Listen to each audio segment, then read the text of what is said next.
was last Tuesday, and I'll paraphrase it kind of.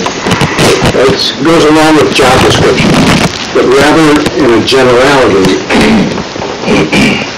tell us what you know specifically, what this job means, what you have to do, what you have to know, how many meetings do you go to, what's the dollars amounts that you're going to be responsible for. Those kind of things. Be detailed in what you think this job is going to be like when you take over.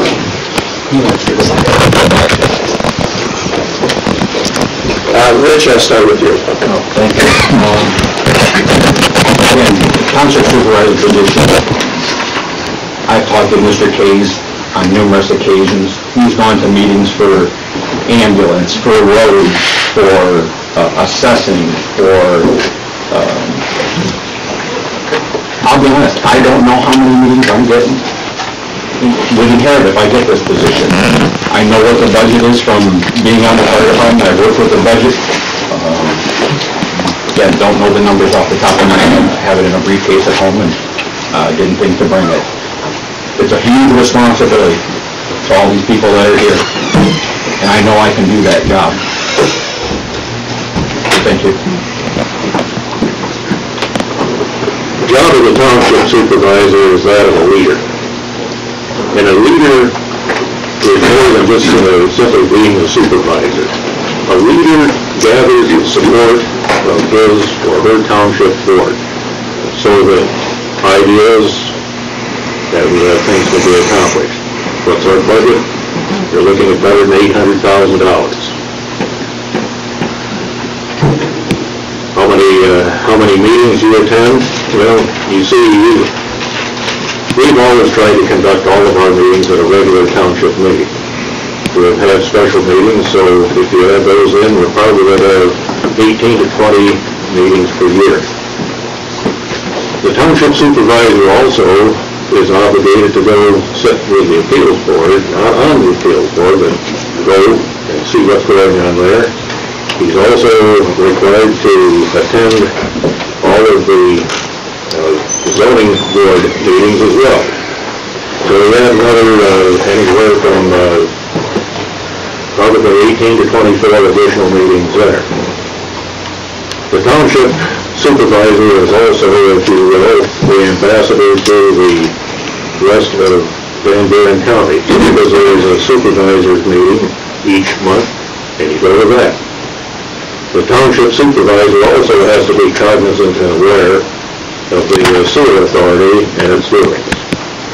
The township supervisor has to oversee and make sure that the zoning administrator is functioning properly, the code enforcement officer is functioning properly, and the township supervisor probably fields somewhere between 20 and 60 telephone calls a week from various citizens. And all of these people expect answers somewhere along the line.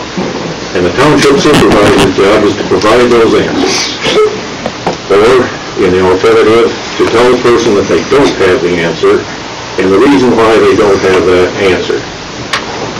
The township supervisor's job is also to lead the budget sessions. The budget sessions will start here in February. They will conclude in March because we have to have a budget in place before April 1st. There are a myriad of other meetings. The township supervisor also has to meet with the county highway department with issues concerning the highway. If there is a problem in this community, it's the township supervisor's job to get that job done. I would estimate that a township 25 years ago that we became a township supervisor. Because about all you had to do was put together a budget, make sure that all of the positions on the other boards were staffed, and attend a monthly meeting.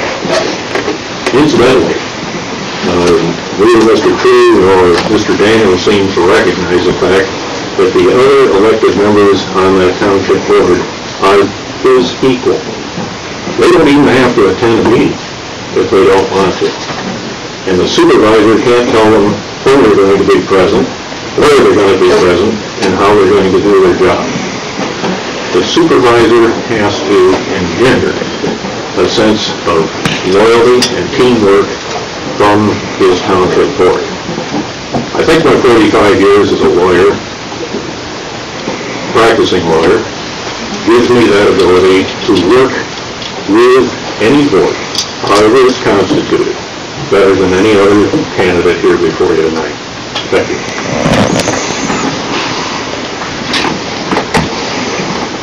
All right. Well, I don't know what the technical definition of the job is, but you know what? As I'm listening to the other candidates, I'm just, basic leadership. You have to delegate, you have to direct, and you have to manage your assets. That's the bottom line. Now, I think we've heard pretty much a multitude of everything that is supposed to be done, which comes with the job. I think we all put a name on the ballot, understanding that there's a lot to be handled here. On top of the 10-pound gorilla in the room, all the anger in the community. But I think there's some things that we're missing, and that somebody with my private sector business experience brings to this thing is that I'll give you, for instance, yesterday I was at the Cornerstone Chamber of Commerce meeting for the stewards at Brandywine. Really thrilled with that. There was about 120 of us, local young leaders in business and in community, just talking about, what we can do to make this a greater community. Those are the kind of things that our township supervisor should be doing. Our township supervisor should be attending regional state functions. We should be networking with these organizations. Our township supervisor should be lobbying for more county, state, federal dollars for our community. The money's there. We just need to go out and get it. That takes a little bit of initiative. We also need to network with businesses. A lot of people in the last meeting last week were talking about what are you going to do to get all these for sale signs off of the businesses in Sister Lakes and in the local communities. What are you going to do to bring another restaurant into the community? But we have to reach out. We have to talk to the SBA. We have to talk to the folks on SCORE. We have to network with the small business owners in all Southwest Michigan. Quite frankly, in Indiana, what do we need to get more revenue dollars here? I would be foolish to think that this job doesn't have a lot of responsibilities. And as far as earning, the respect of your peers, your past performance is usually a good predictor of your future performance. So I know that I've had loyal teams in the service, in business, in community organizations, all the way along. I have no doubt in my capabilities to do these things. So I appreciate all the barbs. It's kind of fun. So I think that's kind of where I'm coming from as far as what I think we should be doing in addition to the current roles and responsibilities. So thank you. I'm not going to repeat everything that they said, because now you know what a township supervisor is supposed to do. There's a recall. People are unhappy. I keep hearing that the local minority was the cause of the recall. Well, it seems to me it had to be a majority if there was going to be a recall. And it took place and 3 board members were replaced. Now, my time on the Sheriff's Department gave me a lot of experience talking to people, the domestic complaints that I had to go to, and to be able to negotiate. And I think the supervisor has to be a great negotiator, and I believe that I can do that. The other thing is, everybody that I've been taught, not everybody, but during my time as campaigning, everybody's been telling me, a lot of people have been telling me, that they've made calls to the township. They've called Bill Case, and they've called the clerk, and they've called the treasurer. They're not on the line, and nobody will call them back. They can't get any answers from them. I'm telling you, I'm more in-depth than that. If you call me today, you're going to at least get a phone call from me tomorrow. I may not have the answer for you at that time, but I'll find the answer to your question. But I'm not going to wait 2 or 3 weeks to give you your phone call back and make contact with you. I'm not built that way. I'm not that kind of a person. The biggest thing I think that the township supervisor, on top of all of his duties, and I realize what the duties are, I've got a stack of things now for the Michigan Township Association. It's high, and I've been reading ever since I decided to run. And I've got a pretty good grasp on it. And number one is, and I'm going to say if you're promising, but number one is, I'll make one promise. I'm going to listen to you guys. And I think that's what the biggest problem was to begin with. The people wouldn't listen to. And I'm not just talking about the voters. I'm talking about the taxpayers who can't vote. There's a lot of money that comes into this township from taxpayers, and they really don't have a say on what's going on with it. And I want to talk to those people. You know? But in most cases, the way I see it, majority rules. If the majority of the people want something, that's probably the way I'm going to lean. Unless it means safety or welfare for a few, then I'm going to work on it a little bit more. But in most cases, majority rules, and we will do what the majority wants. I was at the annual meeting here, over the ambulance service. I was standing in the back of the room, and they counted hands that wanted to stay with Sister Wright's ambulance. There was 120 of them. Then they counted hands of the people that agreed to move on to qualified ambulance service. There were 7. 3 of those were township members' wives. So I didn't count them, right? That to me is a pretty big majority. The people that are still out on the street that couldn't make the meeting or chose not to make the meeting, well, yeah, I'm concerned about them, but I tell you what, I'm a little more concerned about the people that take the initiative to come in here and find out what's going on. And when the majority of the people want something, they're going to stand behind it. I'll be there to listen to you. I will be there. I want your vote. I'm not up here to tell you that I know everything and that I can do this job, and I'm going to slip right into it, because I'm not. I'm going to have to learn as I go along. So I can't believe anybody up here knows it all. So if you give me my vote, I'll work as hard as I can for everybody's problems. And again, like I said, in most cases, the majority is going to rule. So if you come in, you bring me all your signatures and say, look, we want it this way, or we want it this way. Sister Wright's Fire Department, if we go back to them, they're going to have to come to me. If I'm going to have to supervise it, they're going to have to come to me and show me what can be paid for. You give me some ideas on how this can be paid for, and I'll work with you. I personally do not like qualified ambulance service. That's a personal opinion. I didn't go to the top people to find out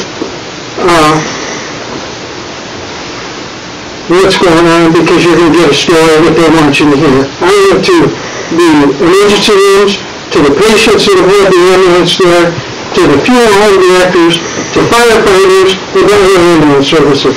I'm not happy with the service from what I see. There are stories going around, and they get blown up higher and higher all the time.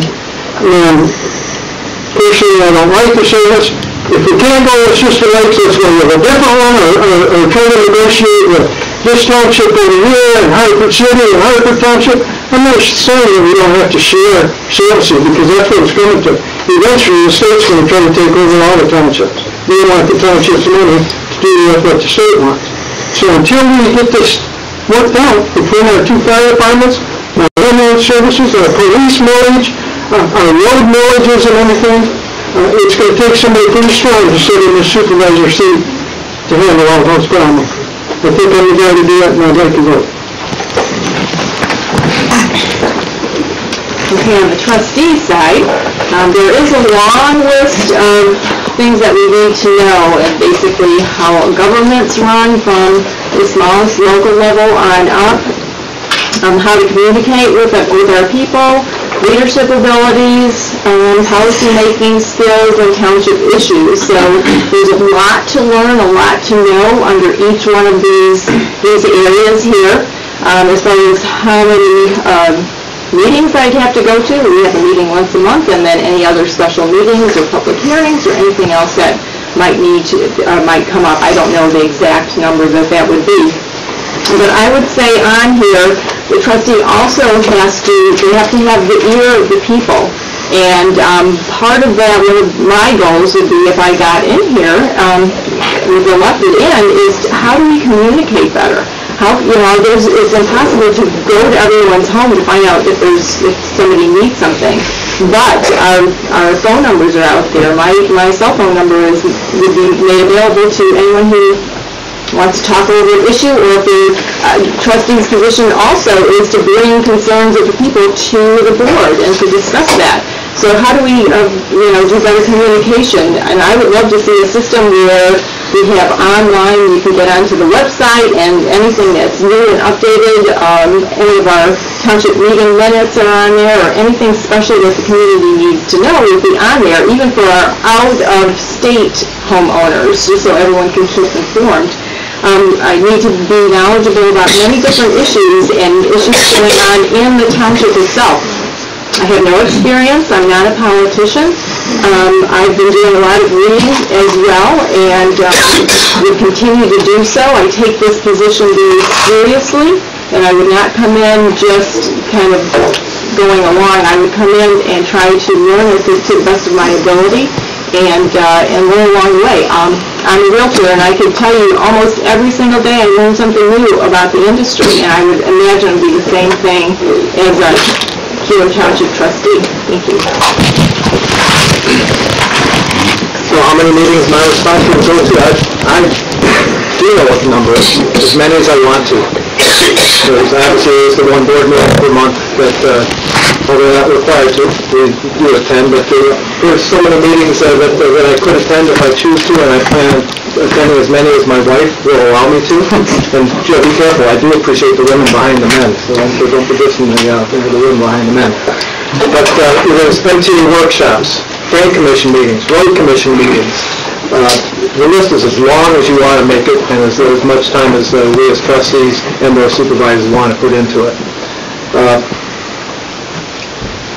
I learned something about the Cass County. One of the Silver Creek Township meetings, I need to talk to Don about it. I understand that the Cass County, as a county, is setting up a master plan with the help of and in conjunction with all the townships. We've always done our own master plans and land use maps. And, Don's nodding his head here, so I'm assuming the same things that, is in place, are going to be in place in Van Buren. But the point is, I can go to as many meetings as I want to. And, the only way that I can make rational decisions and decisions that are in the best interest of the people is to know what the facts are. I said it last week, I'll say it again, don't believe anything I say tonight. The facts are out there, the budgets are out there. If TRICARE was as shoddy as Joe is making it out to be, there'd be all kinds of adverse issues listed in the medical control authority. They're just not there. And there's none for Sister Lake's ambulance either.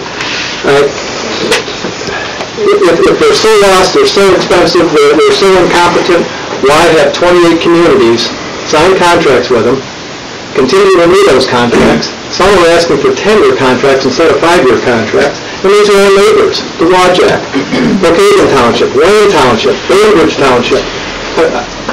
All the attorneys went over the contracts. There's not discrimination. There's not some of these charges that were being made by supporters of the recall. They're just not, how many attorneys can be duped? How many townships can be convinced to do something that's not in the best interest of their constituents? Which is, that was the first thing that struck me as I started digging into this, is it can't be as bad as it's being painted to be. Otherwise, 28 communities have got it all screwed up. I guess the first part of that answer for me is I don't know. I'm learning on the fly, and as green as you get, sounds like one meeting a month. I will say this. I was at the annual meeting when all of the ambulance services came together, and I came as a concerned citizen, and I took it as a job interview. There was some ambulance services that declined to be present, that weren't interested in the job. Medic 1 was here. They spoke first. They had a very nice presentation. They came in with it, we're probably going to be over your budget, but we're going to give this our shot. We've never done this before, and we're going to put it out there for you. TRICARE came in with theirs, and they had a very nice presentation too. They answered questions. All three services that were there answering questions. Sister Lakes was last. We were there till well after midnight. But I don't know about anybody here, but anytime I've gone to a job interview, and I'm guilty of this right now because I'm not as prepared as I would like to be because I don't have a clue what I'm doing. But Sister Lakes to me was not prepared for that interview. And I believe that's why the board voted the way they did, and we pay them as taxpayers elected to make decisions for us. And I believe the vote that they made that night was the correct vote. It was fiscally responsible, you know, it just was a good vote that night. I think the duties have been pretty well explained. You just have to listen to the people and just do the business of the township. However, I don't know if anybody's aware of this, United States District Court versus Pride Care. Are you aware of this, Tom? On that? Well, it seems they're overbilling the federal government, and they got caught doing it, and they had to pay it back. And according to law, anytime one of these services overbills, they're supposed to voluntarily pay it back when they find the overbilling. But the people, and it's in here, the people that were supposed to pay the bills were told, don't pay any unless they ask us to repay those. So if we can get away with it, let's see if we can keep our money. And this is very interesting. There's some copies back here. I talked to some people too. I talked to a nurse at a hospital that I can't name, and I can't say anybody's names. But there was a lady called her mother who had a pacemaker, and she was having heart problems. And they get to the ER, and the nurse says, well, what kind of rhythm did the patient have? And the guy said, and quote, a junkie-paced rhythm. So then the nurse asked, why didn't you put the 12 lead on her so we could get some information? And well, she wasn't complaining about chest pains, according to the paramedic whose name was Dwayne.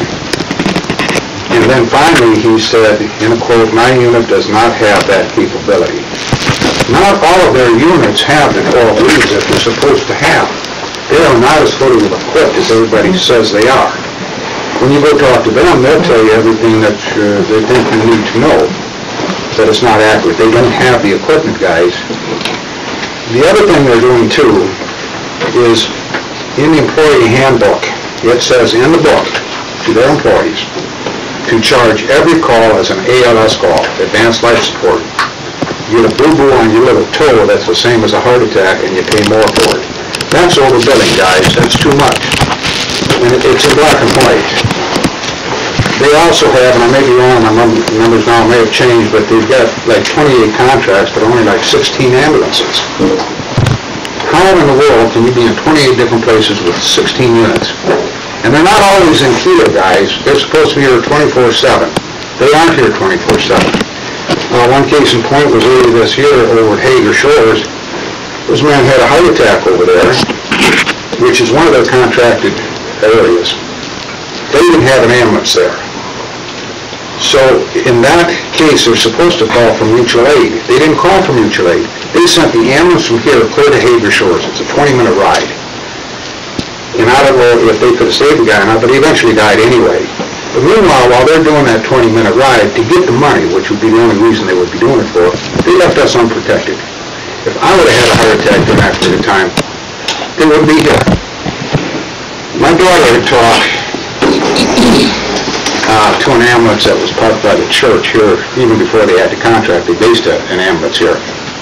There was one man sitting in this ambulance. That isn't even a legal ambulance. You have to have two people. So she played pretty stupid about it. She said, well, what are you parked here for? Well, he says, well, I'm covering for Dewajak, some town west of here, and clear up north of Bangor was the territory that he was covering, with one person in the ambulance. And she said, well, you only got one person? He said, well, yeah. He said, and it's a quote, I'm a clock stopper. What he would do is run to a scene, he's there to stop the clock, but then they'd have to wait for the paramedic to show up. Well, that's not a service, guys. You could die waiting for that guy to come. And it goes on and on. There's all sorts of cases. Another thing, too, is the ambulance millage. This county ever since it's been here, has always passed the ambulance millage by a very wide margin to most of the people in this county that afford ambulances. There was only one time in this township that the ambulance millage didn't pass, but every other time it did. So if we're worried about losing this $108,000, I really doubt if we will. The people want the ambulance services, and they're willing to pay for it, and they always have paid for it. What was the question? What was the question? How did this start? How did it start? Was the duties, what was the original question that led to this? Well, I'm just reiterating something. He said the original question is what are the duties of? Okay. Which has been passed over to everybody. We all know what the duties are. You listen to the people and just do the business of the I'll town. be the manager here. Typical politicians, you ask one question and you get a totally different answer, and unfortunately, we've gotten some totally different answers. I speak for the audience. The questions are developed for you people from them. They want to know. So please answer the question. This isn't a podium to preach your theories or what you think or don't think about any subject. Now, we're going to